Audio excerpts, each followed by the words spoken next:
Hello, everyone. Good morning, afternoon, and evening. Dear authors and invited guests, welcome to Technical Session 11D. I'm Pranjal Banage, and this session would be moderated by me. On behalf of Global Knowledge Research Foundation and GR Scholastic, it is my great pleasure to welcome you to the 11th International Congress on Information and Communication Technology, ICICT 2026 in London, UK. The 11th edition of the conference is being organized in a hybrid mode. The physical event was held on 24th Feb in London, UK, and the virtual event is being held through Zoom from 25th to 27th February 2026. I hope you'll enjoy the knowledgeable and interactive sessions throughout the day. In this session, we have 6 presentations. Each presenter will be given 12 minutes for the presentations and 3 minutes for questions and answers. In 10 minutes, I'll raise a gentle reminder. There's another request to all the participants that you all stay connected with us till the closing remarks. If you have any queries or updates, then you can write it to me or to my co host in the chat box. Now, before we start the session, I would like to introduce you all to the session chair of this session, Dr. Uma Patil. She is an assistant professor in the Department of Engineering, Science and Humanities at Vishwakarma Institute of Technology in Pune. With over 20 years of professional experience, her teaching and research expertise span artificial intelligence, the Internet of Things, Python for data science, and machine learning. Ma'am, would you like to share a few words with us? Uh, Very good morning and evening for us here. Thank you for inviting me for this wonderful sessions where I will be interacting with so many young minds or researchers. And it's my pleasure. And I'm wishing all of you all a very best and, as Madam said, be crisp and clear, and then we wind up early. We are just whatever allotted time. I'm glad that I'm part of it, and all the best to you. Thank you so much, ma'am. Next, I would like to introduce Dr. Elena Kostrevia. She is an associate professor in the Department of Educational and Social Policy at the University of Macedonia, Thessaloniki, Greece, where she currently serves as the head of department.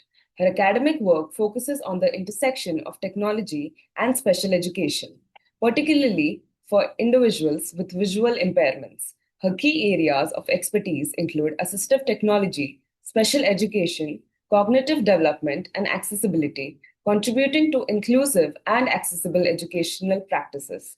Ma'am, would you like to share a few opening remarks? Yes, thank you very much. I'm coming far, far from India, from Greece, and from London, of course.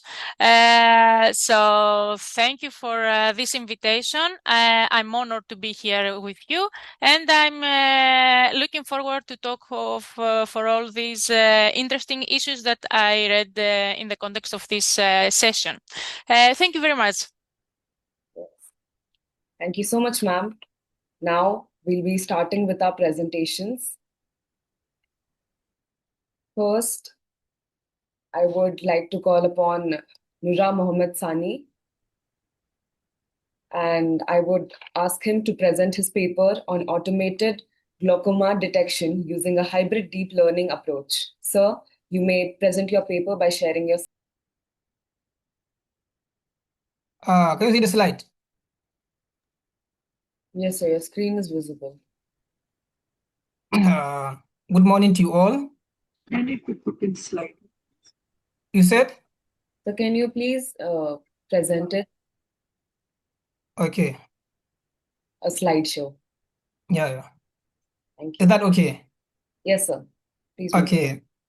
Thank you so much for the opportunity given to me to present my paper in this 11th International Conference on Information and Communication Technology 2026 on a paper titled Automated Glaucoma Detection Using Hybrid Deep Learning Approach.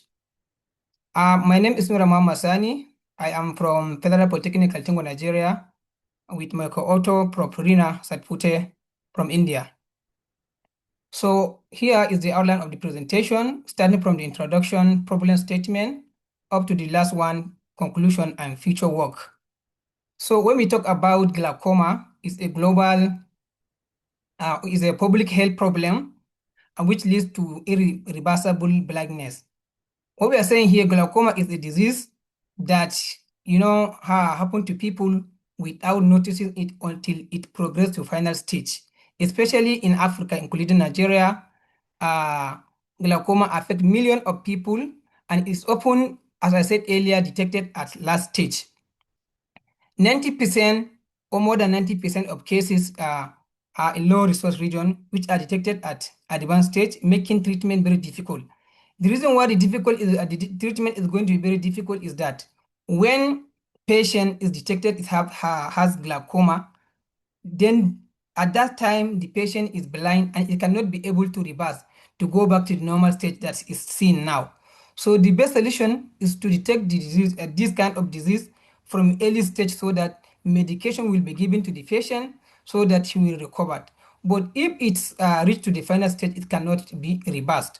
So the problem we are having, especially in low resource countries like Nigeria, we don't have enough medical eye specialists enough that can handle this kind of treatment to each and every patient who has this kind of disease. Some are living in the villages where they don't have hospital. When they have this kind of diseases, they will not go to hospital because it's very far. So another problem, the traditional diagnosis depend on manual examination of fundus images, which is time consuming and varies between specialists. Most of these developing countries, their hospital, specialist hospital, they are using manual method by examining the fundus image of a patient to see the presence of glaucoma, which stage is it, on early stage, middle stage, or final stage. So with this, specialist A may see the patient and say this patient is on stage A, whilst maybe Dr. B will see this patient and say the patient is on stage maybe final. So there's this kind of invariability. So there are a lot of challenges. So in order to overcome all these limitations, we propose a hybrid deep learning model to support early and automated glaucoma detection to address some of these challenges. As I mentioned earlier, sorry, manual glaucoma screening is time consuming and subjective, and conventional diagnostic approach really heavily on handcrafted features and explicitly optic disc curve segmentation, which increase system complexity and error propagation. What we are saying here, the manual method they are using segmentation which has some errors. Many existing deep learning models focus only on spatial features extraction and ignore contextual relationship among deep features. What we are saying here, some deep learning like convolutional neural network, they are focusing on the edges of the image, maybe edges, texture. They don't focus on the contextual relationship between all these symptoms. Symptom of glaucoma is not only one feature, maybe 3 to 4 features that will come together. When you match them, then it will predict a patient has glaucoma. So some of the deep learning model, they focus only on the spatial features. So that's some of the challenges that we have. Ensemble and multi-stage framework often lead to high computational cost, limiting real-time clinical development. So most of researchers, they are using multiple CNN or multi-stage framework to develop their model. This can lead to larger training time, inference, and rest. And in hospital, we need a system that is very fast when it comes to prediction. And then several models show limited generalization across datasets, reducing their reliability in diverse clinical settings. Some models, they have been trained using dataset A. So if you train your model using dataset A, that model may fail when training it using dataset B. So you see, we need a model that's learn from large number of datasets so that it can be adopted everywhere in diverse clinical setting. So that's some of the challenges that existing work are facing that we want to overcome. So the aim of the research is to develop automated glaucoma detection system using hybrid convolutional neural network and long short-term memory model. The objective is that we use a convolutional neural network to, to extract spatial features from fundus images, and then we use long short-term memory for contextual feature dependencies. This will help the model to learn the relationship between all these features and to give accurate prediction. So then after training the model, we evaluate the model on two different data sets independently. And then at the end, we validate the performance of the model by comparing the hybrid model we developed using existing work and see the improvement we got. So here is the related work. People that already work in this area, like Jauro in 2024 developed a glaucoma using hybrid machine learning techniques. He used SBM and convolutional neural network and he achieved an accuracy of 100%, but he used limited number of data sets where his model is overfitting and has poor generalization because of the limited number of data sets he used. And the remaining authors there, I cannot be able to call each one of them because of the time. So here is the data set we use. We use two types of data set. We use Origa data set, which is a public available data set. It has total image of 650 fundus images, and the data set is imbalanced. We also use a CRIMA data set, and the data set is also imbalanced, which is comprises 2,916 glaucoma images and normal images of 449 images. So we balance the data set using oversampling. Sorry.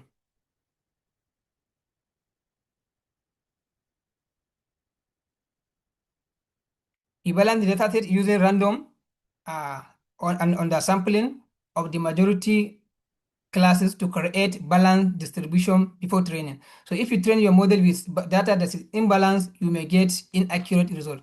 So before we train the model, we try to balance the data set using this random undersampling.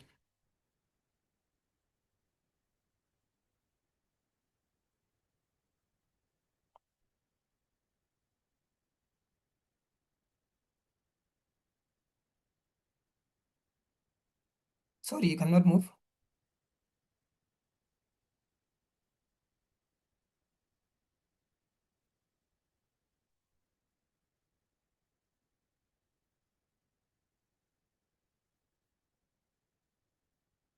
So here is the flow chart of the proposed model where we have the image that we use to train the model. So after we got the data set, we try to, if you want to train a deep learning model or machine learning model, you have to pre-process the data set whereby, clean your data to make it ready for the training. So we train the data set where we use image resizing. We used 224 by 224 the size, that width and height, and we use three RGB color, and we also use Clahe to enhance the quality of the image, and we use a fixed normalization values, that is 0.1 for the pre-processing, and then the dataset was divided into training and testing, where 70% of the dataset we use for the training and 30% for the dataset was used for testing and validation. And then after the dataset is being ready for the training, we go ahead and start training our model. We use CNN, ResNet 50 backbone, attention-based feature extraction, spatial feature learning for the CNN model, and then we go ahead, we use long short-term memory for contextual relationship dependencies.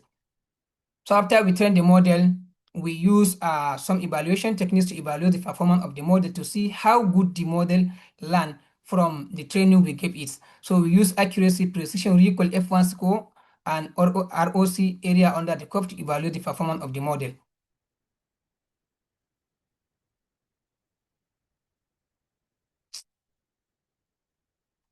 So this is it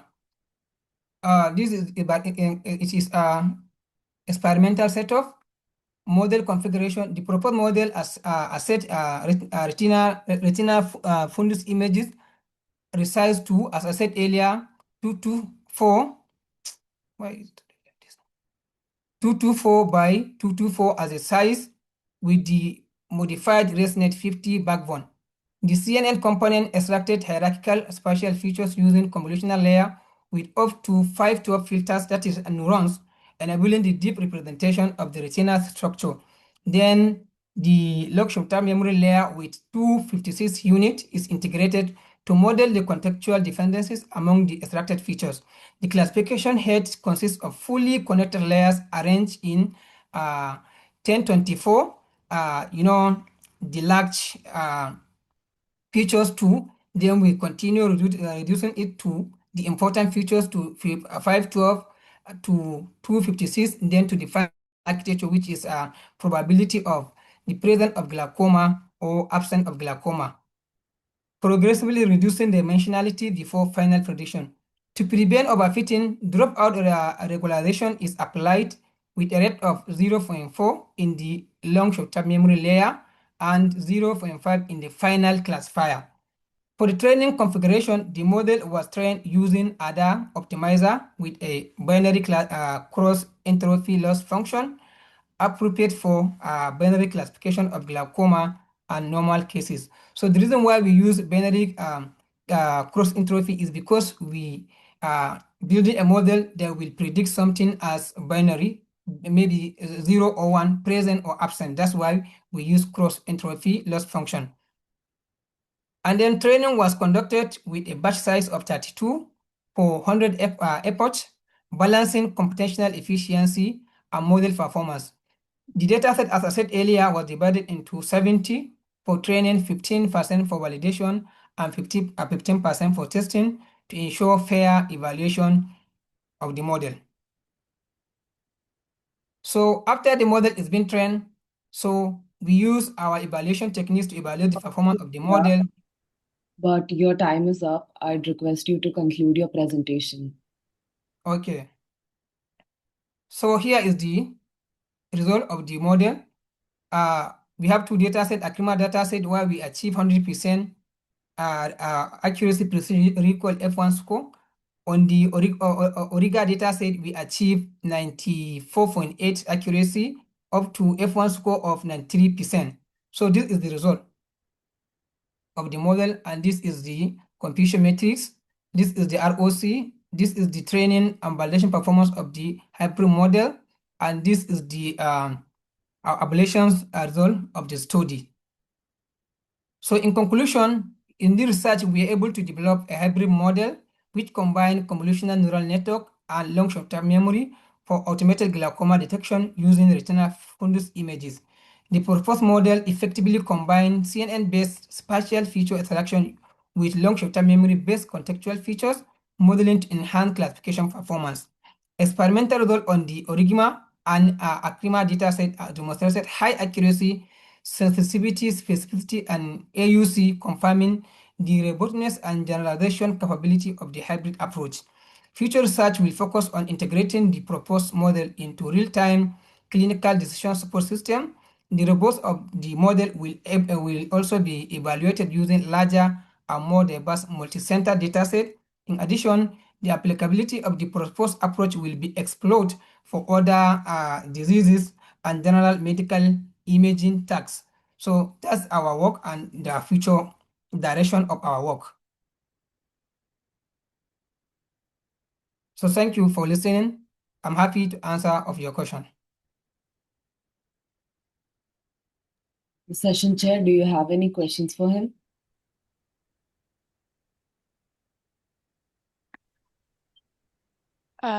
Should I go first, or Dr. Patil would like to No, ma'am, proceed? you can go. You can go first. Oh, okay, thank you. Thank you, Mr. Dr. Sani, for this very nice presentation. The study presents a promising hybrid of CNN and plus LSTM architecture for automated glaucoma detection using fundus images, reporting high performance on both the Origa and dataset and Acrima dataset. The combination of CNN for special feature extraction and LSTM for sequential feature modeling is conceptually interesting. The reported results, particularly the 100% accuracy on Acrima, are impressive. Such perfect performance is usually uncommon in medical imaging applications, so it is very impressive.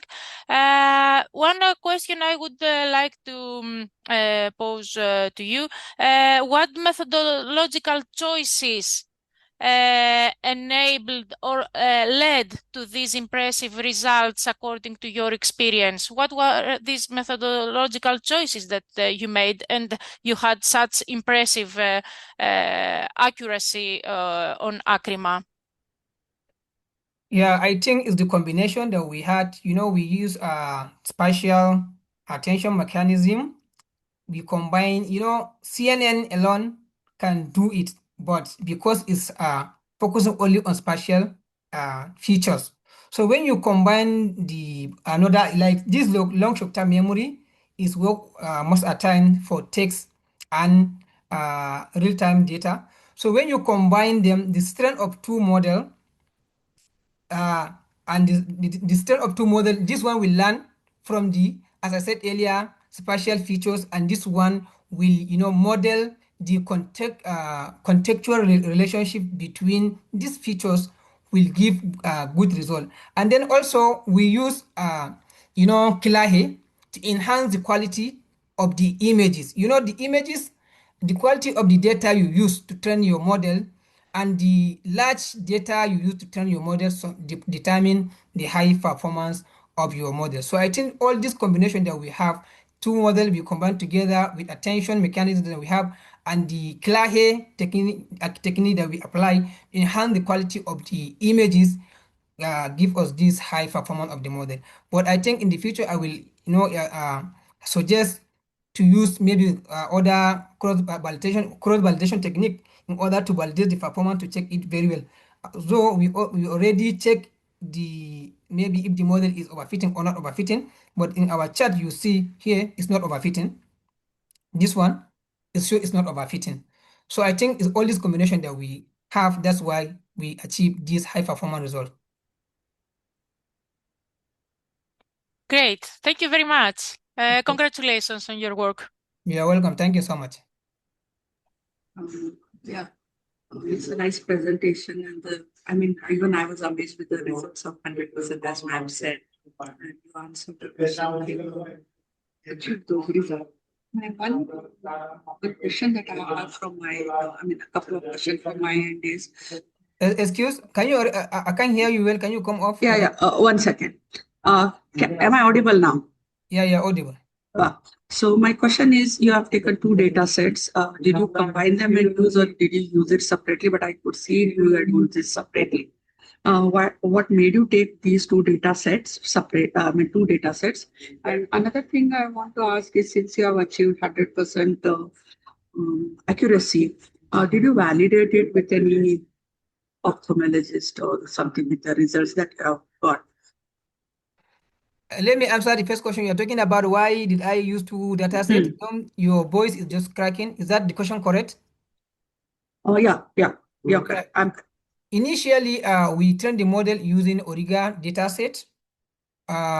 We achieved accuracy of 90-something%. I can't even recall. So after we submitted the paper, the reviewer requested us to use another dataset to further validate the model for the model to be generalized. So that's why we go ahead and check for another dataset that is larger and available, which is a Acrima dataset, and we retrain the model again, and we got this result. That's the reason why we use still that dataset. And if you said for what the second question? Yeah, thank you for answering that. The second question was, usually when we talk about medical images or medical research, sometimes we need to validate our results with the specialist, with some doctors there. So did you any chance meet any ophthalmologist and verified your results or validated it from them? No, I didn't do that. We only discuss the quality of the images, and I just discuss with them how the disease is, but I didn't validate the result with them. We only discuss about, they help me with information, and I learn more about glaucoma and how the images will help to train the model, but I didn't further validate the result with them. Okay. Thank you so much. All the Maybe in the best. future work we will do that. Yeah. Thank you so much. Yeah, you're welcome. Thank you so much for this wonderful and insightful presentation. You're welcome. Thank you so much. Yes. Next, I would like to call upon Shamalika Hatwar to present her paper on comprehensive review of AI-based dance generation applications and their developmental prospects in virtual reality. You may share your paper by sharing your screen.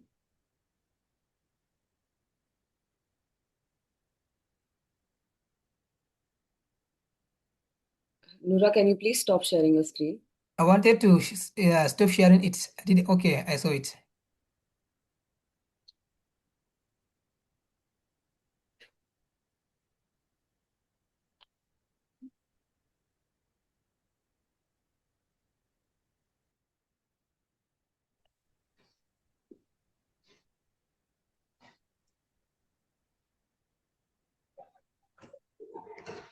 Good morning, everyone. Conference is a review of AI-based in dance generation applications and development profit in reviewable. Myself, Shamalika Hetwa from MCA, and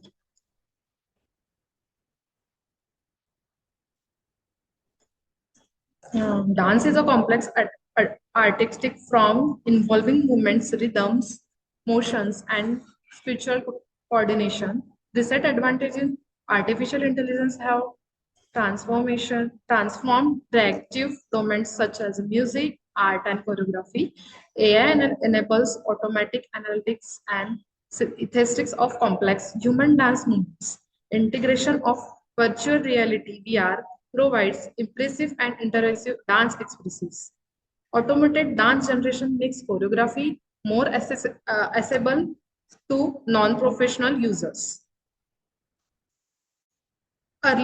Research backwards, early students focused on biological motion, perception, and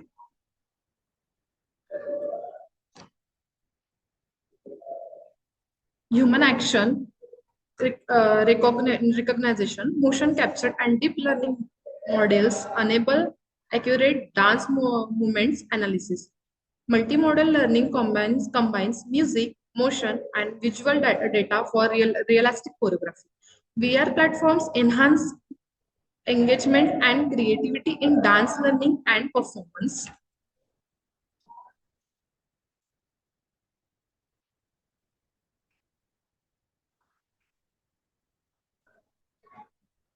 Research objectives to review AI technology using dance generation and motion synthetics, to analyze multimodal learning approaches in dance choreography, to study the role of virtual reality in interactive dance creation, to identify technical challenges, essential issues, and further research directions.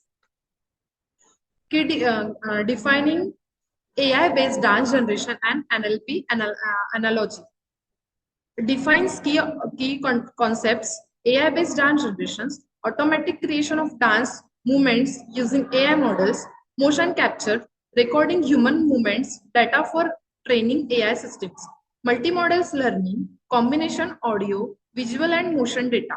Why AI is suitable? Dance data is sequential and pattern-based.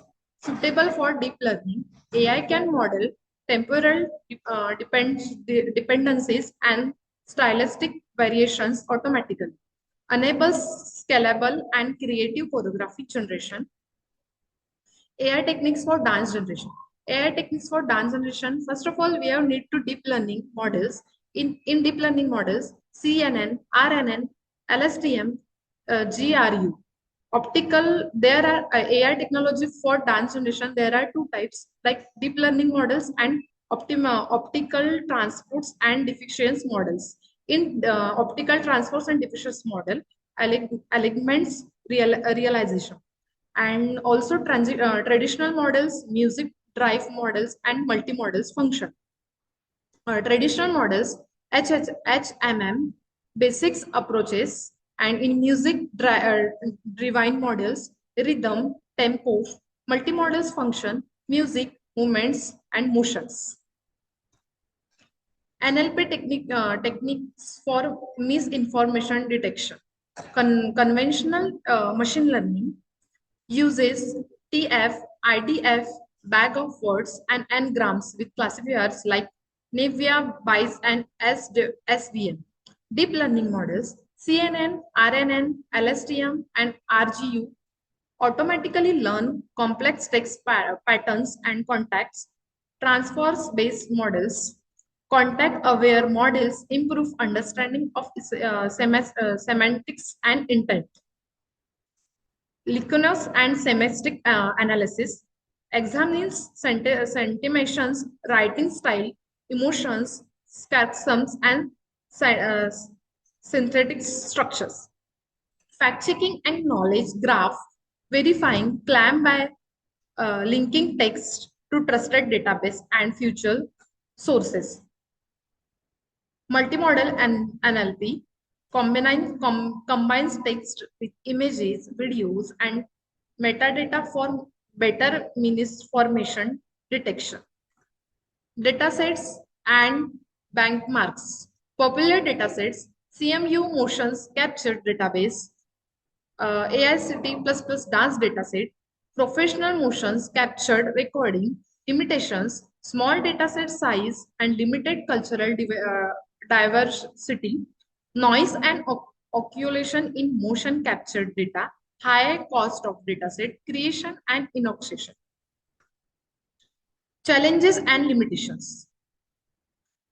There is a path, motion capture, noise, limited dataset diversity, influencing data, variety restricts dance styles. Enhancer motion data leads to float dance, high computational requirements, damaged significant processing power for generation, lacks of standards metrics, difficult to objectively evaluate dance equality, real-time latency, delay in VR system, disruption dance expressions. Challenges and limitations.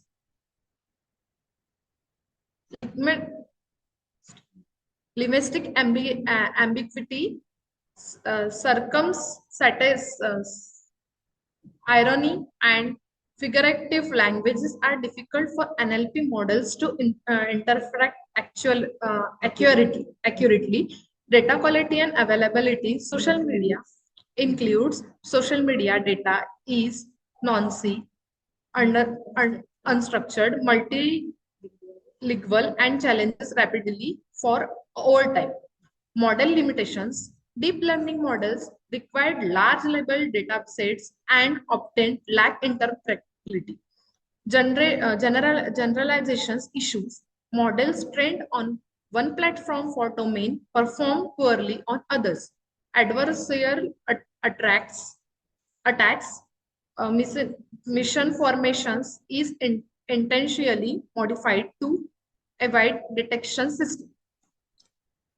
Essential and privacy conversations. Balancing misinformations detection with free speech and user privacy is challenging.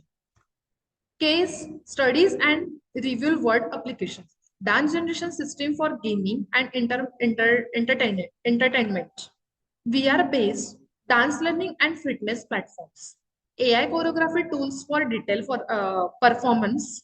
Interactive dance system used in education and rehabilitation, impressive traits and research directions, real-time AI dance generation in VR environments, lightweight deep learning models for faster performance, multimodal function with motions and environment data, explainable AI, XAI for transportment choreography system, cultural preservation thoughts AI-based dance modeling.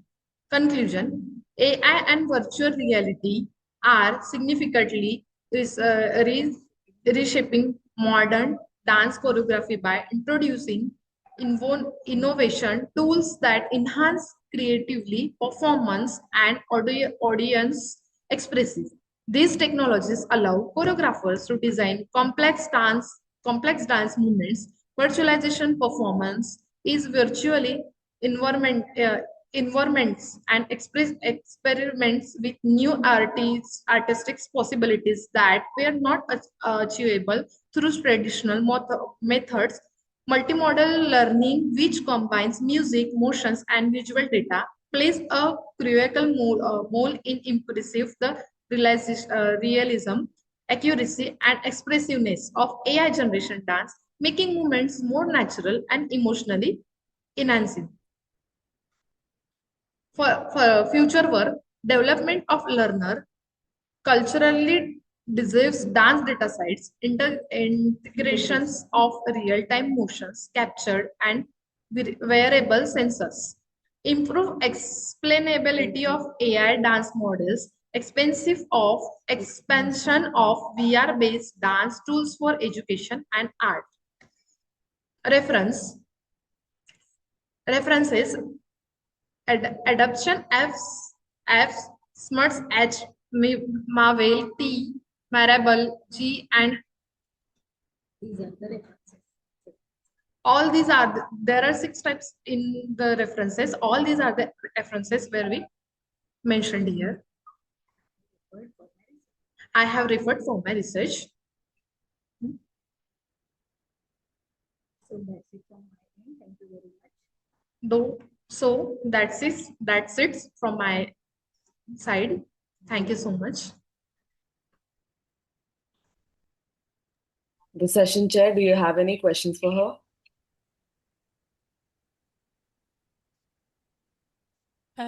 Dr. Patil, would you like to go first? You can go first. Okay, thank you. Thank you for this nice work and this impressive presentation. Thank you so much for sharing this very interesting information. I should say that on the site of the conference, there is another abstract underneath your presentation, your paper. So I was ready to talk about climate change. So, okay, let's take it back to AI and dance models. What would you say? One question for you is what would you say that is the next step for of your study? What would you do next? Would you address one of these topics or subjects or issues that you mentioned during the future work section, or would you go in another direction your study? Future scope मध्ये यातलं तू काय करू शकतो? काय सांगू? काय question काय होता? क्वेश्चन काय होता? फ्युचर स्कोप मध्ये जे तू काही टाकले आहे तर ते तू कशा development of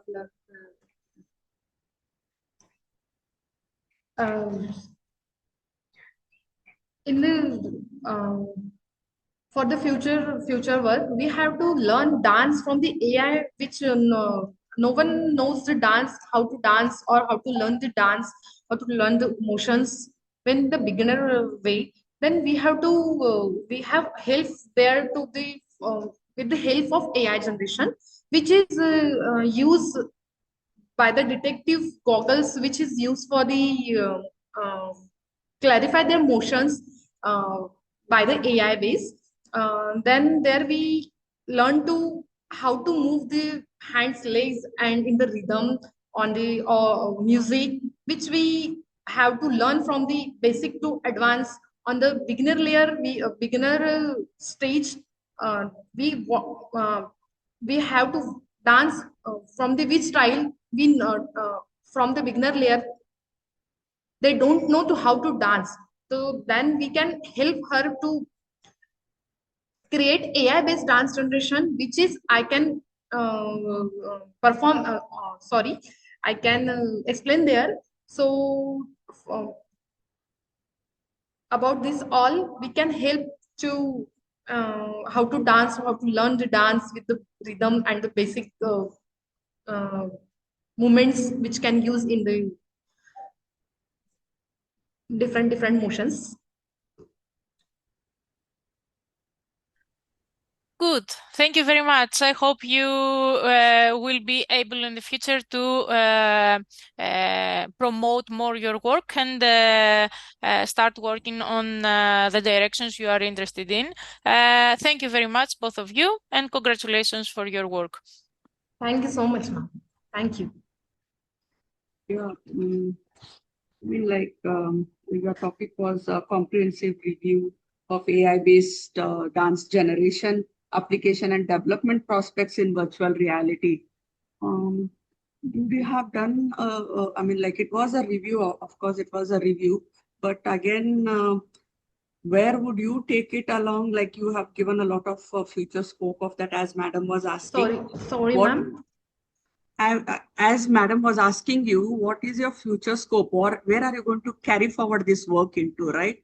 That is what Madam was asking. Now, when you talk about dances, there are different forms of dances, right? So are you going to concentrate on a particular thing? Have you decided on that or you need to work on that? That is one thing.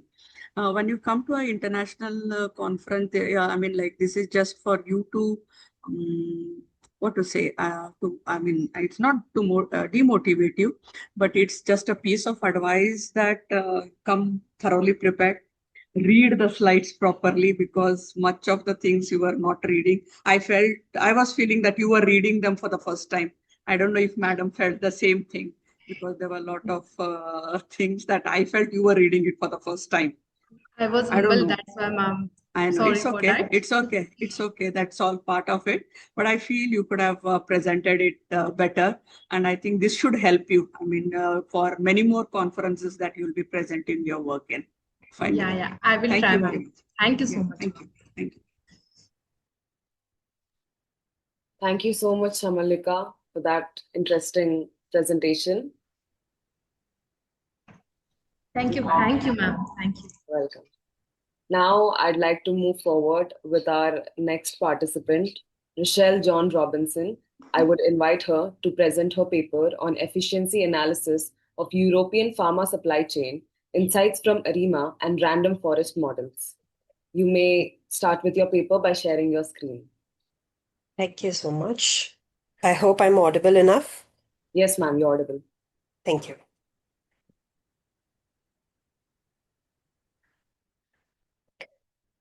So the screen sharing is on. Okay. We shall get started.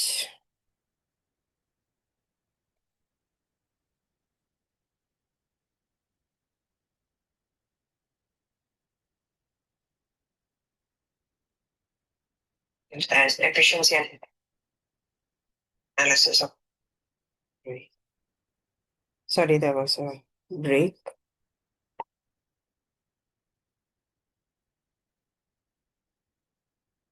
Hello everyone, I welcome you to the 11th International Conference ICICT 2026. The paper for today's discussion is titled as Efficiency Analysis of European Pharma Supply Chain, Insights from ARIMA and Random Forest Models. I'm Dr. Rachel John Robinson, a researcher based in Germany. Let's get started.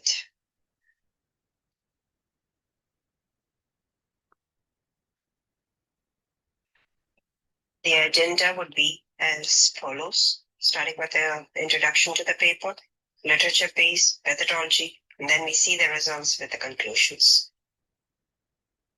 The ecosystem of the global supply chain pharma operates with a highly complex and fragmented manner that necessitates coordination across various regions of manufacturers, distributors, and wholesalers, in addition to the regulators and healthcare professionals. Regardless of the critical role it plays in the global health, the challenges in inventory control, inconsistency over supply chain patterns, bottlenecks, logistically leading to drug shortages, inflation, and access being compromised to the essential medicines are some of the problems. The study addresses the central problem of lack of integration of data-driven models and techniques by enhancing the efficacy and supply chain models through analysis of various factors such as channels, sub-channels, product classes, such as the efficient decision-making that could be enabling to facilitate implementation of proactive supply chain management. Some of the pertinent objectives of the study is to analyze sub-channel category influences on sales performances and outcomes of distribution with focus on sales volume metrics, then to evaluate the pricing strategy and products category impact on purchasing behavior and revenue generation using revenue growth rate as a quantifiable indicator, also to improve the temporal trends in sales and for enhanced forecasting of demand and inventory management by leveraging statistical models and predictive models. Finally, to gain actionable insights for providing clear data-driven improvements in terms of pricing optimization and overcoming the channel inefficiencies. The literature base consists of three major subcategories of consideration, starting with the sub-channel classification and efficiency of distribution. Here, various studies have been investigated to impact the channels and sub-channels on speed, accessibility, reliability, and drug delivery. The structure of institutions and governance policies across various channels of delivery guide the efficacy of the distribution and the pharmaceutical supply chain models were also been considered. Product categorization and price strategies and revenue outcomes is the next major area where discussions of high demand elasticity is exhibited by antibiotics, in the case of which slight changes in pricing can have significant impact on prior purchasing behaviors. On the contrary, mood stabilizers and cancer-based drugs have relatively inelastic demand because of their necessity therapeutically. Finally, the strategy development for overcoming pharmaceutical supply chain. Here, the inefficacies in such a subsystem can often lead to inflated cost, shortage of drugs, and unequal access to medicines. The geopolitical disruptions and pandemics potentially expose the fragilities in the pharmaceutical supply chains, primarily due to the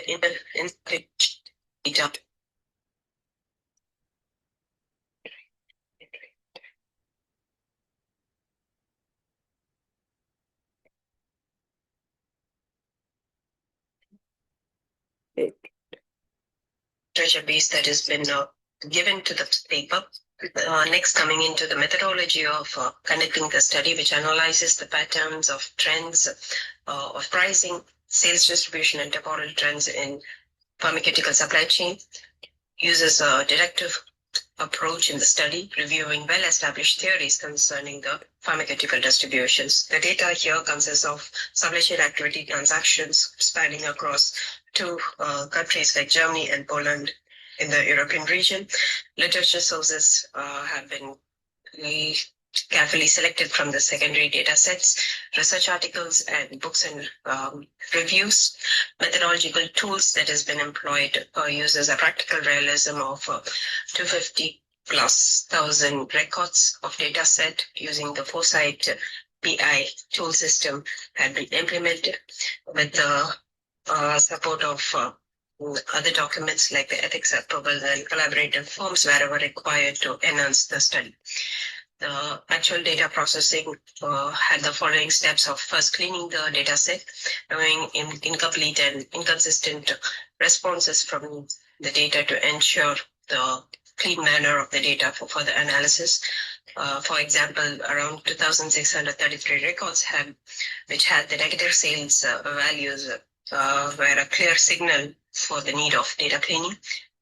This was initially exhibited, and then comes the data pre-processing, where the validity of the data set in the analytical process sound drops noise and helps in preparation of the data set for ML algorithms. Next, in terms of inferences that has been framed for the study, It uses a variety of domain-specific visualizations and completely data-driven approach, along with the use of advanced machine learning models. The limitation of this methodologies and data, sometimes it has a temporal trend that may not have been possible or could not generalized beyond the study duration. So with that said, come let's get into the results part. The initial results of the study starts to illustrate with the following graph, where we see the bar graph of sales by channels and sub-channels based upon various sectors in euro values.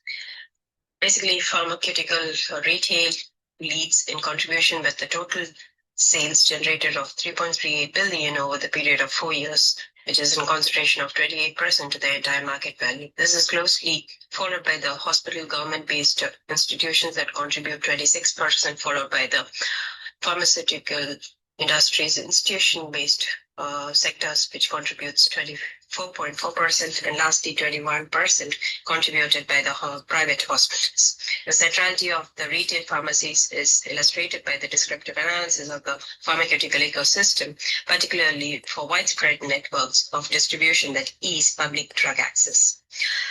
Retail pharmacy domination sought in this study is consistent with observations or documented availability of OTC drugs in Poland, specifically during centralized hospital procurement systems based structural inefficiencies. Moreover, the hypothesis of pharmacy retail being a key driver of revenue, which is being confirmed, especially in the times of public health mortality.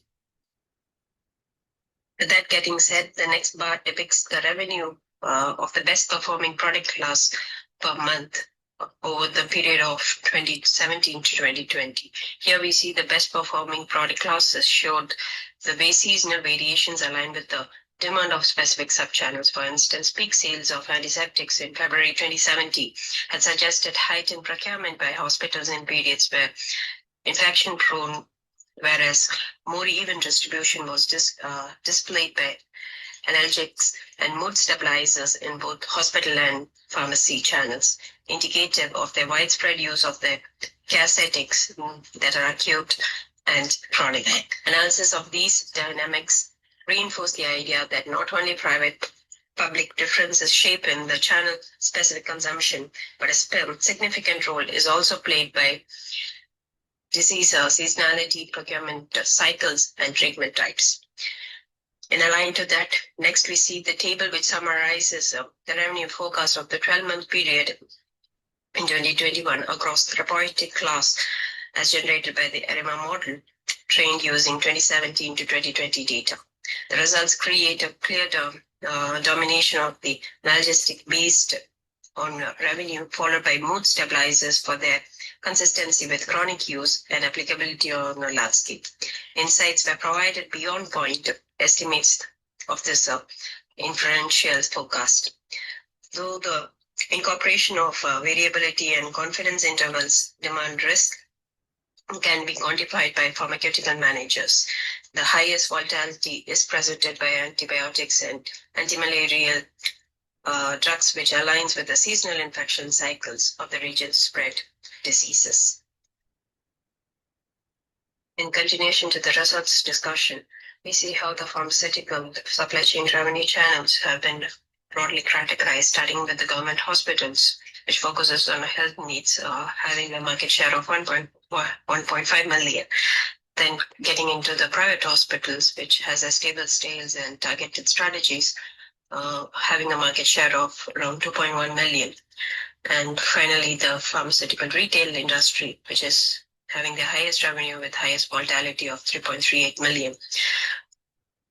These sectors don't face the channel volatility because of their unpredictable sales, coupled with the COVID-19 impact, where demand spikes because of specific products.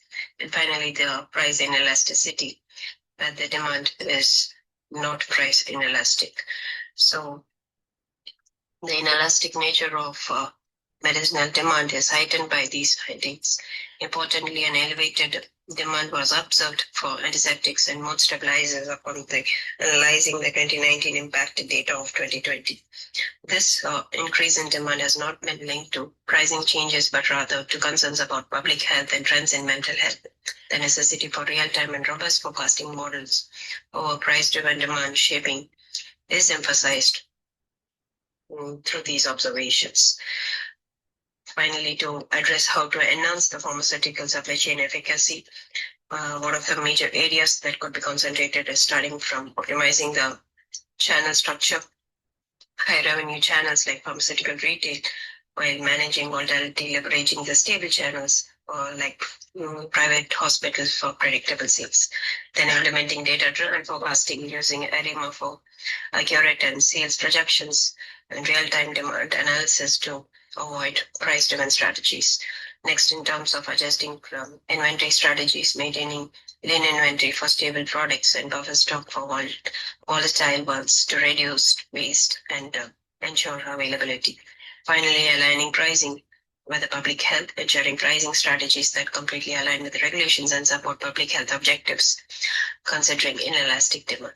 These strategies include lean inventory for classes having stability of sales and suggestions for buffer stock for volatile product classes. Collectively, all these insights drawn in this research support the aim of directly implementing or affecting pharmaceutical supply chain enhancement using a data-driven approach that supports the informed decision-making process.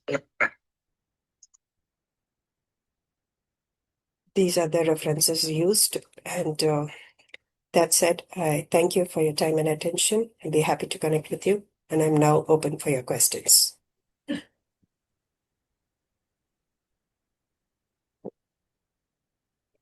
Should I go first? Yes, please. Yeah. Thank you, Rachel, for the wonderful presentation and the interesting research on efficiency analysis of European pharma supply chain, insights from ARIMA and random forest models. So basically, what I could see from the results that you were showing about the bar depicting the venue, it was between 2017 to 2020, right? Yes, that is right. It was for So the you 4 were years trying- the analysis has been done. Okay, so you were analyzing something, like between those years only. So whatever results you have achieved is during that duration, for that duration? Yes, very much. But the inferences have been based upon the forecast which has been done for 2021. So based upon the 4 years data, forecasting has been done on the performances of 2021. Because of the limitation of the data availability, basically it's a pharma industry, so it's not widely that available. So based upon the full data set that was available, the study had been done on those 4 years, and relatively the results have been forecasted for 2020. So basically, when you were doing research or analysis on this, you must have found a drastic change in all this revenue because 2017 to 18 is one period, and after COVID hit, and then there could be a drastic change in the analysis. Did you observe anything? Yes, already the impact 2019 did have a change in terms of the aesthetics of the behavior data. So this was also incorporated because 2019-20 were also the peak season of COVID. So this did have a change in terms of the behavior of the data, in terms of the elasticity of certain products or certain elements to be found to be not that elastic or inelastic over the period of time. So this was incorporated as part of the analytics and then presented. Yeah. Thank you so much for the wonderful work, and congratulations and all the best for your future.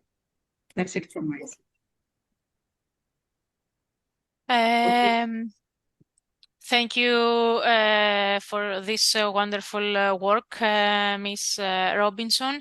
As far as I understood, because it is not my field of expertise, this study provides a comprehensive assessment of pharmaceutical supply chain efficiency in Europe, integrating descriptive statistics, ARIMA time series forecasting, and random forest-based price elasticity estimation.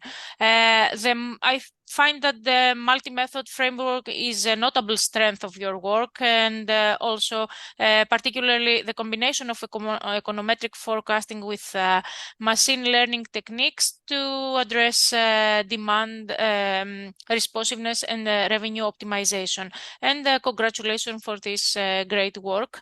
In what way your analysis changed or was reformed by the fact that during the pandemic period there were no unprecedented market distortions? Do you think that this reformed your analysis? It did indeed have a good of impact in my analysis, I would say, because pre-pandemic and post-pandemic, like the 2 years of data which was considered within the post-pandemic time, did see a variance in terms of the pre-pandemic era. So those medicines or those drugs which were not that of an elastic value happened to change to be inelastic or so during post-pandemic era. So pandemic did have an impact over the 4 years span of study, and it did see its so-called thrust in certain areas of drugs, and this had been pertinently highlighted as well in the presentation. Okay, thank you very much. Congratulations for your work again, and keep going. Thank you. Thank you so much for your comments and questions.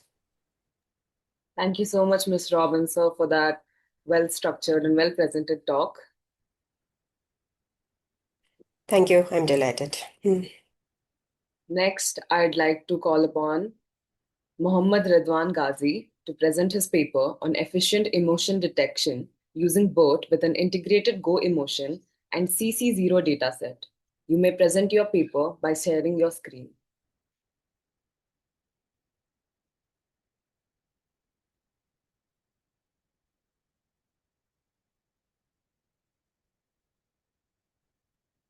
Mr. Ghazi, are you there?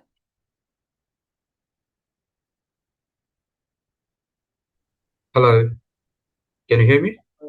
Yes, you're audible. Okay, thank you. Hold on a second. This is Mohammad Rizwan Ghazi from Prime University, Dhaka, Bangladesh. Today I'll be presenting my research titled Efficient Emotion Detection Using BART with Integrated Go Emission and CCO Dataset. Here are the outlines for my presentation. I have here are introduction, motivation, problem identification, research gaps, research objectives, and others needed side.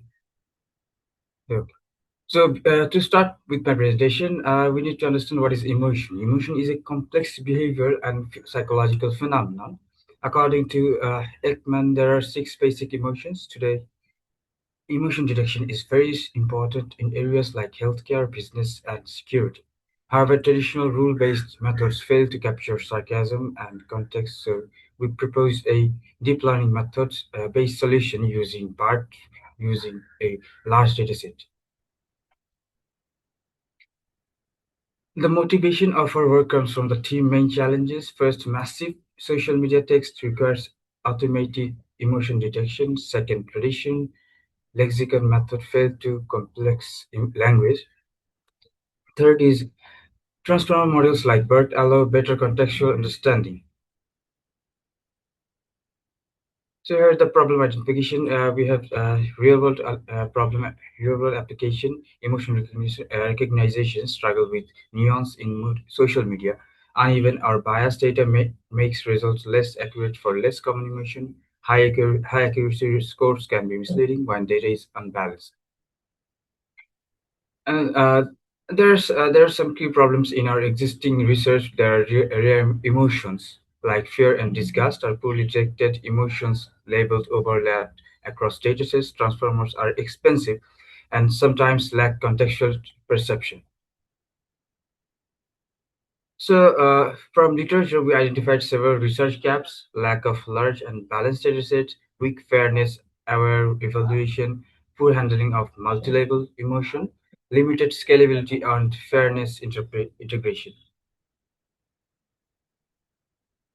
So, our research objectives are build a large, harmonized dataset, train an efficient BERT-based classifier, evaluate using fairness-aware metrics, analyze performance for real-world deployment. So we have used four. Here is our methodology overview. Our methodology includes three main steps: data collection and integration, data pre-processing and label mapping, BERT model training, and evaluation.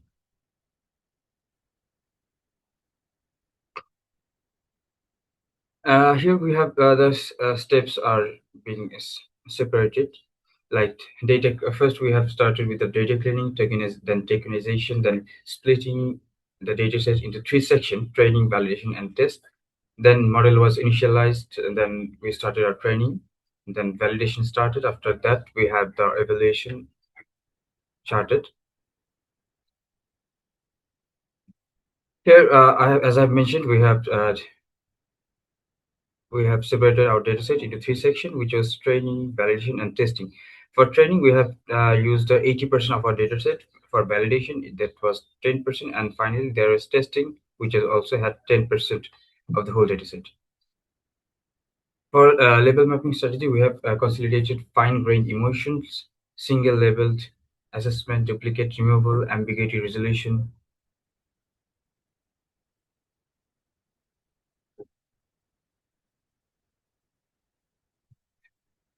We trained the model using Adam optimizer with learning rate of 2e to the power 5, batches of 16, maximum input was 5 because it was really time consuming and we had a limited amount of uh, resources for testing our dataset.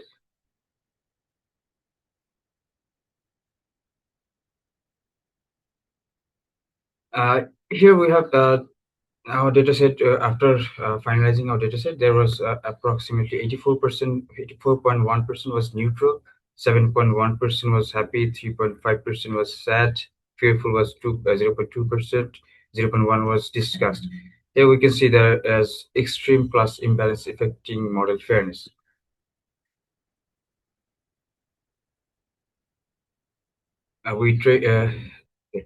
Our platform we trained our model was on Tesla T4 GPU, which was on Google Colab. For evaluation metrics, we used accuracy, precision.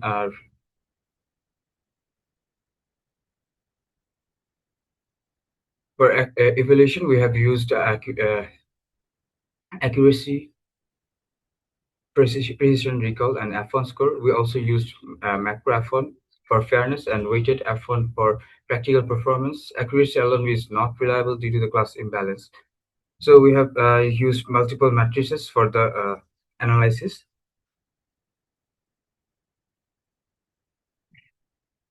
These were the equation we used for the entire analysis. Here are the results. Accuracy came out to be 85.25%, high overall correctness. Weighted F1 was 81.20%. It indicates that it has a strong practical performance. Macro F1 score, which was 31.43%, it implies that the imbalance in our datasets.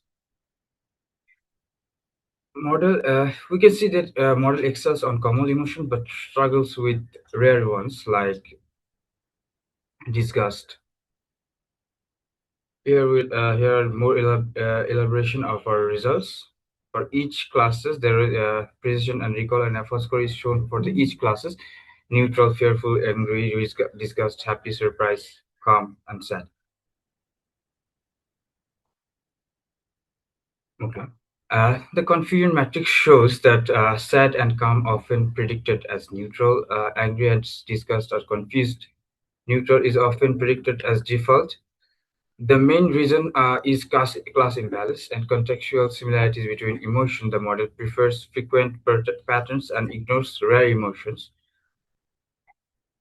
Our model has a little bit of fairness issues, difficulty detecting rare emotion, limited contextual reasoning. But okay, here the previous work related to this, like Dembski et al., which had like 27 level and had 68% accuracy rate. Devlin et al., which had 17 types of emotion with 80.5% accuracy rate, and here our model, which was had 8 different types of emotion, which had 85.25% of accuracy rate.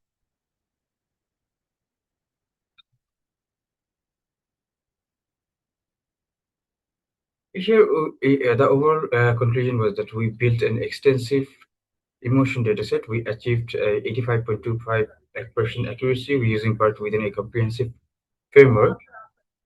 However, the fairness remains a challenge, as shown by a low macro-affon. Our work provides a scalable baseline for real-world emotion AI system. Our work generally helps us to identify emotion mainly on on social platforms like Twitter, WhatsApp, Messenger, like that. So here we can easily identify the emotion based on the text.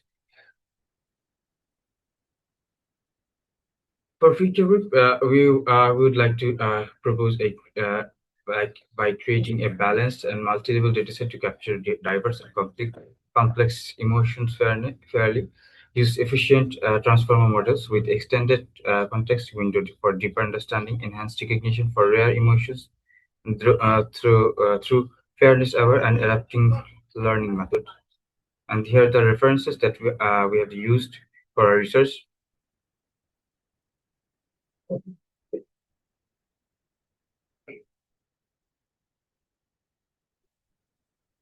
By this, I conclude my presentation.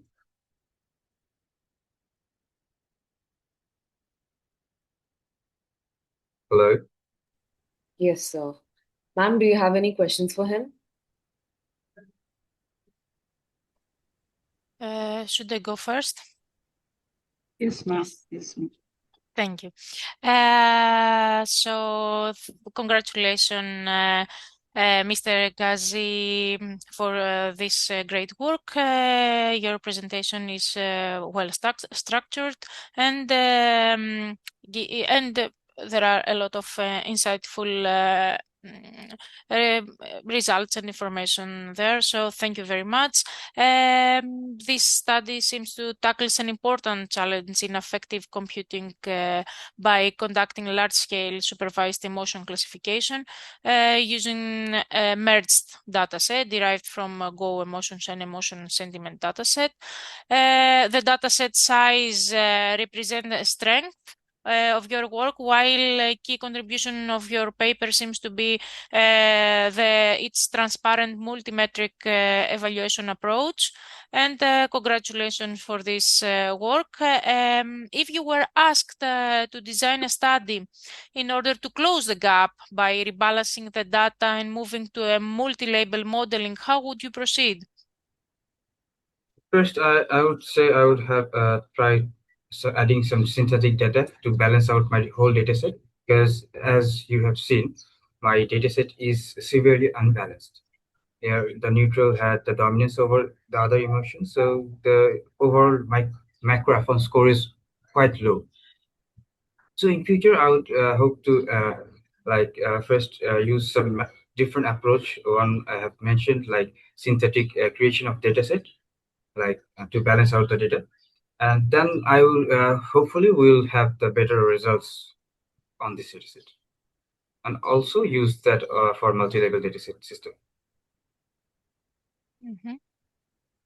Thank you. Good luck, and wish you may put some effort in this direction. Congratulations, and keep the the good job. Thank you, ma'am. Yeah, Mr. Ghazi, good work. I mean, a lot of work is going on emotion detections and all, and you also are doing a lot of research on this. Impressive result, as Madam said, and we could see the results were quite. There was a huge difference in the results with the previous work. So from my end, I don't have any questions. So all the best and good luck to you. Okay, thank you, ma'am. Thank you, Mohammed, for taking such time and efforts to present such an excellent presentation.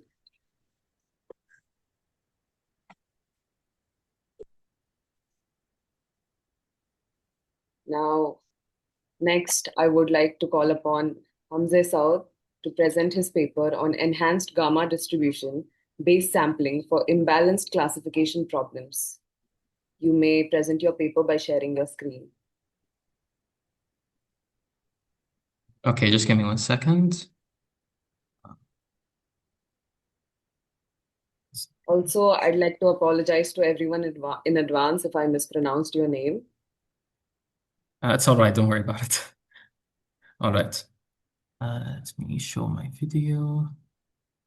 Okay, can you see me now? Yes, your screen is visible. Okay, can I just go full screen now? Please.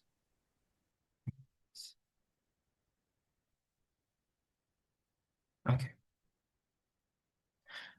Hello, everyone. Today I'll be presenting to you our work, which is titled Enhanced Gamma Distribution-Based Sampling for Imbalanced Classification Problems. This work was conducted at the American University of Sharjah by myself, Hamza Swede, as well as Yusuf Ershid and Dr. Hana Sulaiman.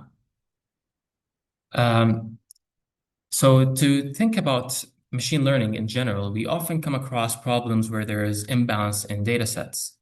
And as Mr. Ghazi mentioned earlier, he also has that issue as well. So it is something that we come across often. Machine learning models, usually, like, let's say if you're training on an imbalanced data set, these data sets have one class, which is the majority, where you have number of instances that outnumber another class, and that other class is known as the minority. So these data sets are very sensitive, especially in applications where you have, for example, disease diagnosis or financial fraud, where you want to detect these rare instances. So going with neural machine learning models that just maximize the accuracy is not just good enough, because at this point, you will be biased towards the majority, and you can get a good accuracy, but it will not actually reflect on how well you basically characterize these different minority instances. So now the way to do this is, well, one way to do this is through oversampling. In oversampling, you aim to basically equalize the number of minority class instances and majority class instances by basically just generating some synthetic data. One common way is through synthetic minority oversampling technique, which is short and SMOTE. This SMOTE technique works by basically taking, let's say, a seed point, a normal minority point, and one of its k-neighbors, and it basically just interpolates along this direction, and it interpolates in a type of uniform fashion. While it is effective in some data sets, it's not always the best because it is having a form of blind generation. It's not aware of the local density of the points around its neighborhood. And second, it uses a uniform distribution. This can be further made better with some modifications. There are some modifications based on SMOTE. But what it does is that sometimes it can also generate noisy samples. Like, let's say you have two disjoint clusters of minority points. You may generate in a region where there are no points at all. So this can create some noise and affect the performance of your classifier. To overcome this, recent works have introduced gamma distribution-based oversampling. So gamma distribution-based oversampling works by basically taking the uniform distribution and getting rid of it and replacing it with a PDF that is of a gamma. So here in this figure, you can clearly see that we have a seed point, which is lying at the peak of a gamma distribution. And we have here the neighbor, which is the purple point. And this is lying at the tail of the gamma. This gamma is a two-parameter gamma distribution consisting of a shape parameter as well as a scale parameter. And in this case, you can see by shifting the gamma distribution so that the peak lies at the seed point, we can allow for interpolation as well as backwards extrapolation. So this kind of increases the sample diversity, which is one of the benefits of such a method, while at the same time, we can see that most of the points are constrained within the seed point area, which is a benefit to us. But a significant limitation within this work is that the original work proposed the use of fixed global parameters. That means for all the minority points within a dataset, they use a single gamma distribution for all of them without accounting for their local density. Second is that there is no proposed way to actually fix these parameters and tune them to get a better oversampling performance. To overcome this, we propose our method, which is enhanced gamma-based oversampling. This method works by estimating a unique gamma parameter for each minority class instance based on its local density. In this approach, we have a local density awareness, and we have a type of neighborhood modeling. By neighborhood modeling, the way we tune the gamma distribution is that we use the pairwise distances. So say you have a point and its k nearest neighbors, we compute its pairwise distances and we use that to model the neighborhood. More on that will be explained in the next slide. But the third point is that we have also an additional flexibility. Previously, we showed a two-parameter gamma distribution, which basically uses a shape parameter and a scale parameter, but this one uses another additional parameter, which is a location parameter, which basically is there to improve the quality of the fitness when we fit it to the pairwise distances, as we will see here. So to understand what the pairwise distances do, let's take an example. So here we have some minority points, and we have some line segments which account for all the possible combinations of the pairwise distances. So these distances, we take them and then we map them to a histogram to see how they are distributed. This distribution is quite important because if it is a narrow distribution, then it would tell us that most of the points are quite similar to one another. So this means that they are narrow, they have low variance, they're similar. But if it's a wide distribution, then this means that the points are quite different from each other and they have some differences. By having the process of generating points adaptive to this or smart to know these spread of the points, then we can generate points that also follow this local density, which of course reflects on a better performance for our classifier. Here we can see that we have fitted a gamma distribution to the obtained pairwise distances distribution. And the way we do this fit is because we want to make sure that the gamma captures the spread, and then we can use it for our interpolation and backwards extrapolation as shown in the previous work as well. The way we do the fitting is through the method of moments. We use the three first row moments, and we solve for the shape, scale, and location parameter, which is denoted as alpha, theta, and gamma respectively. By solving the system of equations, we get the parameters, which can be used for the gamma distribution for that unique minority point. Now, for the generation of a point, what we can do is that we can sample a value from this fitted gamma distribution belonging to that point, and then we shift it by the mode similar to what the other approach did. And we add an additional step of normalizing by taking the difference or dividing by the difference between the 95 percentile and the mode itself. So this makes sure that the t-norm or the t-normalized that we obtained can be in the range of 0 to 1, slightly less than 0, and more than 1. In this case, we have a guided extrapolation and a guided interpolation in the interval between 0 and 1, which increases the sample diversity while also respecting the local geometry of that region. Then to generate the synthetic point, we take a point and its neighbor P prime, and we take, of course, the scaling factor, which is T norm, and we scale the point across this line to generate our synthetic point. Now let's put this into perspective and let's just visualize it. We can clearly see here we have some minority points and we have some other minority points. So we're trying to generate a new point and we have this uniform distribution as you can see here. So there's no bias or favor to which position we should generate it. It just generates it randomly, which is what may cause the generation of noisy points. But here we have, for instance, the gamma. The way the gamma works, of course, is that it focuses more on the seed points so that it avoids generating points which may be in empty regions, as I mentioned here. So more favor is done here. Secondly, we can see that this is the default, which is the original method, and this is the enhanced gamma, which is our proposed method. So the only difference between them is, of course, the choice of the distribution parameters. This one uses an assumption of fixed distribution parameters, which is, I think for this case, it's 2 and 1, 2 for the alpha, 1 for the scale. And for this case, it depends on 1.5, 0.4, and 0.1. So you can see here that since this area is a little more dense than this area, you can see that the peak is more pronounced here than in the other one, to focus more on the generation near the seed point, while also allowing for backwards extrapolation to increase the sample diversity. Now, to test our method and how it works, we decided to compare it with traditional SMOTE as well as the default or the original proposed gamma method. We tested it on 9 different data sets with random forest, radial basis functions, support vector machine, k-nearest neighbor classifiers. We used 5-fold stratified cross-validation, and we reported the resulting F1 scores in the ROC AUC. So these are the data sets that we have used here. These data sets mostly are obtained from the imbalanced learn library from Python. You can use that. And they range they have a range of imbalance ratios from 9.1 to 31.4. So it's a quite nice range to test out the effectiveness of our method. So let's look at the results. So here we have the RF classifier. We can see that our method ranks 8 out of 9 as first position in both F1 and AUC scores, clearly surpassing, of course, the default or the original gamma method and the traditional SMOTE.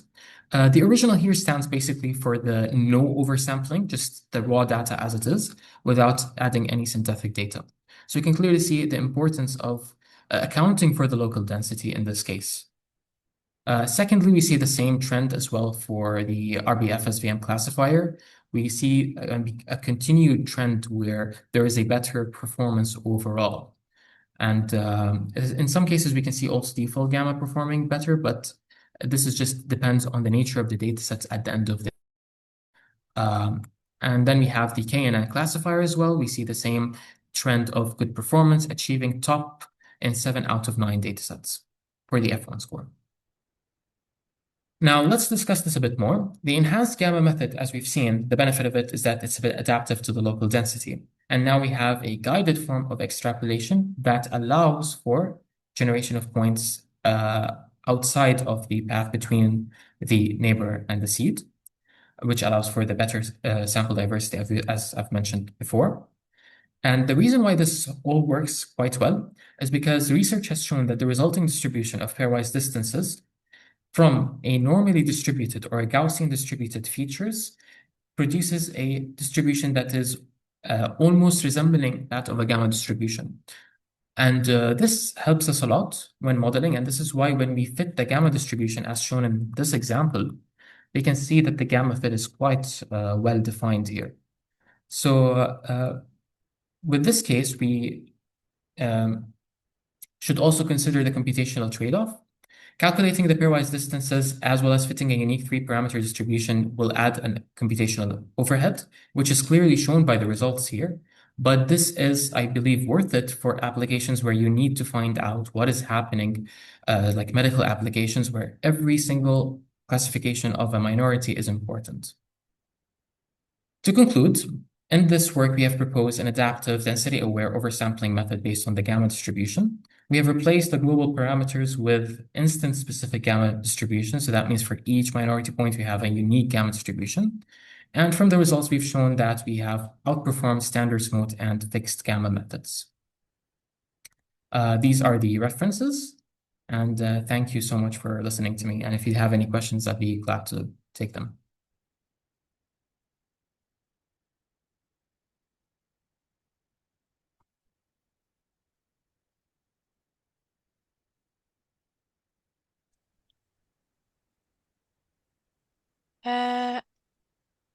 Dr. Patil, can I go first? Would you like to go? Yes, ma'am. Yes, ma'am. You can go. Okay, good. Thank you. Okay, actually, Mr. Swede, I do not have a question for you. Just to congratulate you for this excellent work. This study addresses a central challenge in imbalanced learning by proposing a density-aware oversampling technique that adapts a three-parameter gamma distribution locally for each minority instance. This proposed method presents a meaningful advancement in density-aware synthetic sampling, and that's a great work. Keep working, and we are looking forward for your next steps in this direction. Congratulations. Thank you so much for your kind words. Thank you. Yeah. Good work presented on the enhanced gamma distribution with sampling for imbalance classification problem. So what's the motivation behind taking up this work? I was asking any motivation to start this work, or had you done some review or survey that led you to take up this work? Yeah, this was actually part of a course project that we were working on. We thought about like we saw several papers that work on these kinds of like kind of oversampling techniques, and one of them notably was this one, which is the gamma distribution based oversampling method. So when we read the paper, we found out that this paper like could be utilized or improved on upon more to extract the, let's say, the benefits, or make sure that we actually operate it at its peak. Because as an idea, it's quite a nice idea to use the gamma distribution for oversampling, but there's no way, when we read that paper at least, there was no way of actually like tuning the parameters to actually make sure that you're getting the best performance all the time, right? So by having this kind of local adaptiveness, you can get a better performance, and that's what basically interested us to work on it. And especially as like other people also mentioned, that imbalanced data is also like you can see it everywhere. So it's important to address these issues and make sure that we come up with a solution that works for different data sets and so on. Thank you for the wonderful presentation, and all the best for the future. Thank you so much. Thank you. Thank you so much, sir, for your valuable presentation. Thank you so much. Thank you. Next, I would like to move forward with our next presenter, Josep Geblay, to present his paper on the relevance of entrepreneurial capabilities as drivers of readiness and adoption in AI-enabled marketing, a quantitative research. You may present your paper by sharing your screen.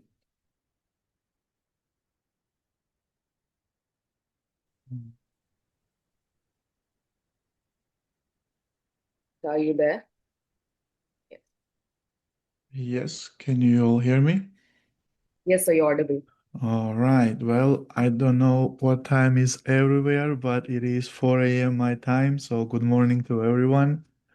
I am joining you from US. I'm currently here, so I'm gonna be very quick and direct with the research and quickly share this concept which I've been exploring for past year or two. And it talks about the entrepreneurial capabilities as a drivers of readiness and adoption for AI-enabled marketing. This specific research is the quant base, so we have the empirical data that allowed us to look into the capabilities. The idea behind the research is that I'm also the head of the research, specifically addressing the project related how to incorporate the entrepreneurial capabilities in a educational, let's say, the curriculum. So students and the learners are employer ready when it comes to the capabilities in there. So artificial intelligence, as we know, continues to make the impact, and there is no to stop it down. So these entrepreneurial capabilities do make a big difference, and how specifically it applies into the AI marketing, and then to discourse and argue whether or not it is a strategy or just a general statement. So when this research comes about these elements in here, what we are addressing is the idea behind just-in-time, evidence-based and data-driven insights. We call it like a Jedi approach, which is a little bit of the different this one, but we also trying to figure out what is the value for the predictive analytics and then automated customer engagement when it comes to the entrepreneurship. There is the concept called the EntreComp, which is developed under European entrepreneurship competence. And then this research kind of supplements the work that is done, but specifically talking about the SMEs and how they use the I would say that EC, entrepreneurial capabilities into the AI marketing. There is quite a big struggle because current empirical evidence suggests that many struggle to move beyond a pilot initiatives, what kind of the value it brings to the marketing, and then how it can be adapted and integrated into the core marketing processes for the SMEs. So the AI is gaining its widespread, let's say, the recognition. It brings that disruption, but at the same time, industries and then SMEs are still struggling to transform their business practices for that. So there is arguably there are a lot of characteristics that comes with the technology-centric elements, how they could be offering the quality and then how can be perceived useful for the AI-enabled marketing. So for that purpose, in this research, the data empirical results are grounded into a TAM, technology acceptance model, that shows basically terms of ease and terms of usefulness when it comes to the entrepreneur capabilities. So based on that, three major hypotheses was developed. So that way we can contribute in the discourse for the entrepreneurship capabilities as a strategic drivers. First hypothesis here is that entrepreneurial capabilities do not have a statistically significant effect on organizational readiness for I'm so AI-enabled sorry to marketing. interrupt, sir, Sorry? but I'm so sorry to interrupt, but the session is running out of time, so I would request you to proceed accordingly.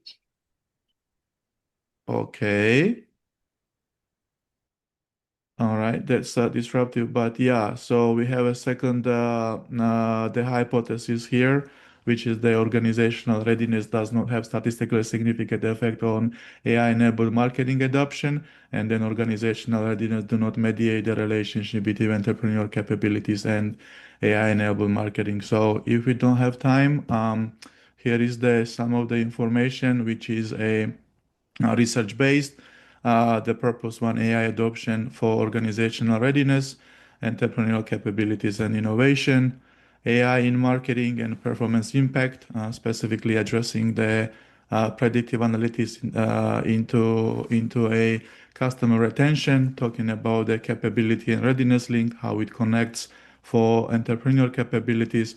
And of course, the final piece here is that the human capital, which is very important for AI literacy, because those could be the several elements that could disrupt the adoption and readiness into the system. Here is the methodology, of course, quantitative method, 213 cases. Again, SPSS system. We did the ANOVA calculation, correlations, or the multiple regressions. Here is the results for the correlations. Entrepreneurial capabilities were strongly and positively correlated with AI-enabled marketing support in the theoretical assumptions that was presented. Basically talking about how AI enable marketing and the EC capabilities can interact and have a relationship with each other, and eventually adoption and performances were strongly correlated, indicating that AI implementation is significantly associated with improved marketing outcomes. Here is the multiple regression. We had the three different models introducing a different variables at ease. And then basically what we can see here is that in the model 3, organizational support for AI was added right here. So basically it shows that the results reveal there is a huge support and positively and significantly associated with a AI-enabled marketing adoption that basically adds the value to the discourse that we have.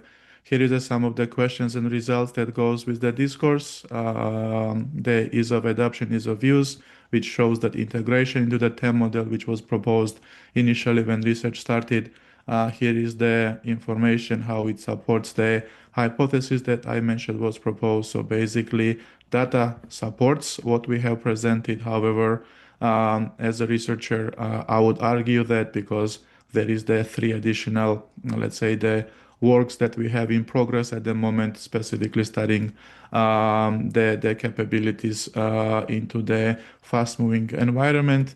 And then another here is just basically some of the key outlines, converting predictive analytics into strategic positioning, talking about the experimentation, reconfiguring existing business models, which is also very important when we talk about the adapting the entrepreneurial capabilities into AI-enabled marketing, because we're talking about the algorithmic feedbacks. And then, of course, AI-enabled marketing improves entrepreneurial capabilities by improving scalability, improving resource optimization, reducing uncertainty, and accelerating opportunity recognition. This research does carry a theoretical and practical perspective because it is a heavily, let's say, contributes to the discourse in existing literature, which is limited, specifically talking about this adoption in relation to the readiness. And then practical value is that it's for the policy developers, and specifically in this context, it's for the SME leadership and then the educational institutions, so we can apply EC capabilities into the perspective. So this is a quick summary of the research. Hopefully I made it in time. So if there'll be any questions, I'll be more than happy to answer.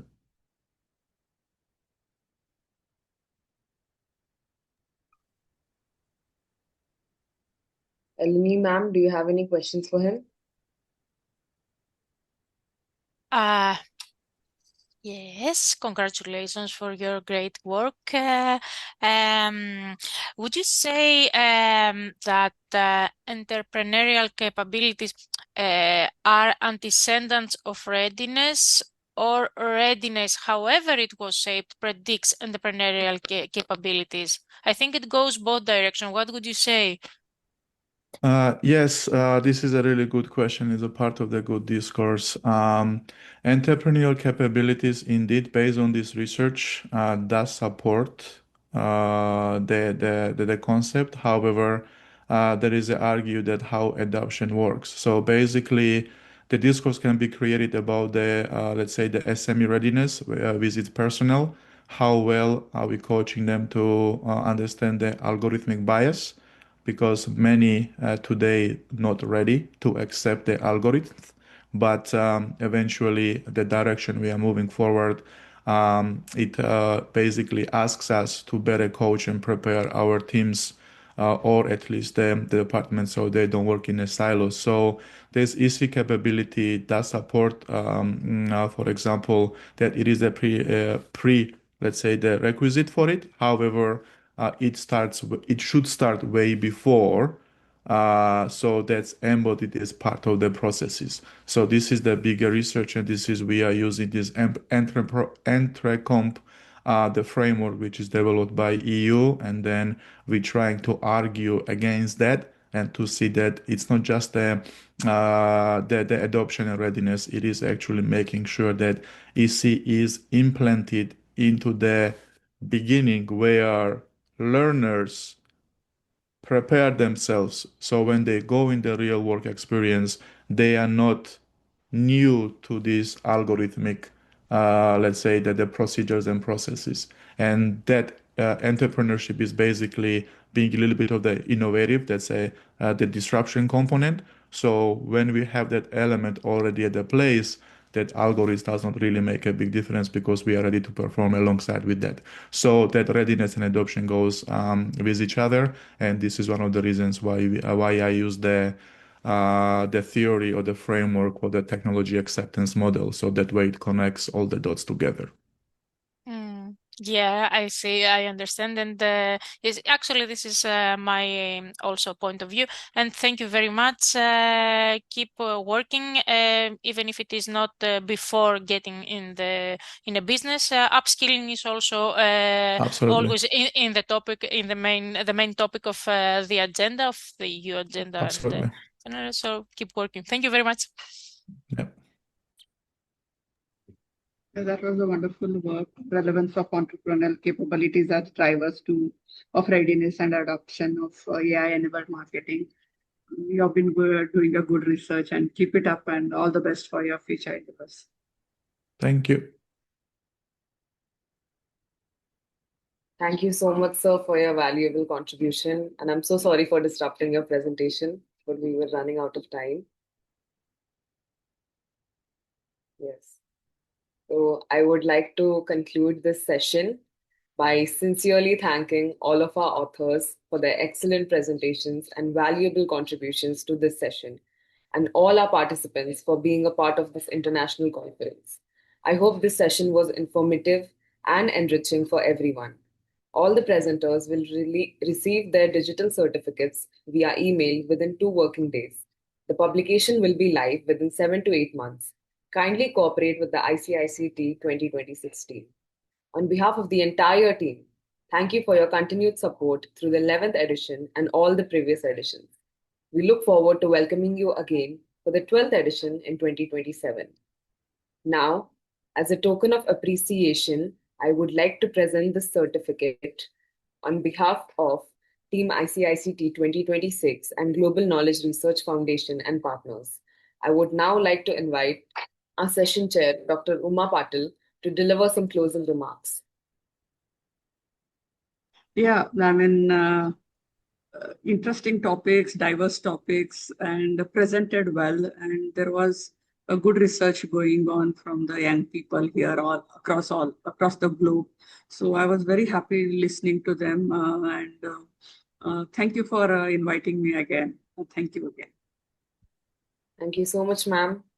I would now like to invite our other session chair, Dr. Eleni Kostriava, to give her closing remarks. Excellent pronunciation of my surname, by the way. So thank you again for this invitation. It was a very nice experience for me. Of course, the focus is on the presenters, and I would like to congratulate all of them for such nice work they are doing. It's not an easy thing to be a presenter on a conference, so congratulations both for the presentation and their work prepared for this conference. Thank you very much. Thank you so much, ma'am. I would like to extend my sincere gratitude to the session chair for chairing this session with such great energy and for all of your valuable inputs. Now, I would like to kindly request you all to switch on your cameras for a quick snapshot of the virtual conference for valuable memories to display on the conference website. Yeah. Everybody, please switch on your videos.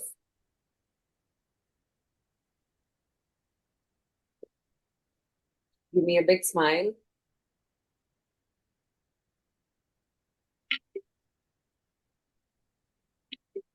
Thank you so much, everyone, for being here. It was a pleasure to have you all. Stay safe, take care. Yeah, thank you to one and all. Nalini ma'am, pleasure meeting you online. At least, hopefully, we meet somewhere in the conference again. Yes. Thank you very much. Bye. Bye-bye. Thank you, Paranja. Bye.